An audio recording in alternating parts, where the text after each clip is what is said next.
from working-class utopias to symbol of France's racial and economic segregation. The French banlieue has weighed on the country's social and political landscape for decades. The word means simply suburb, but has come to signify high crime, impoverished housing developments, blighted by neglect, scarred by riots. Largely constructed in the 1970s to house the country's massive influx of foreign workers, over the following decades they became socially and economically isolated. The term applies to some 1,500 neighborhoods, home to over 5.5 million people.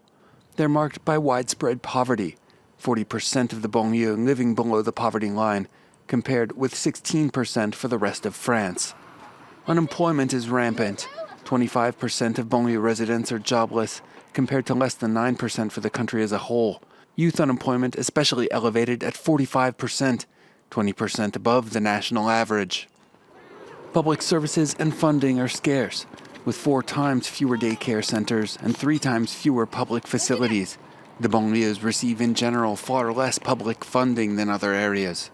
Since the late 1970s, some dozen revitalization plans have been launched by successive governments at a cost of tens of billions of euros to try and bring the French banlieues out of their poverty and isolation.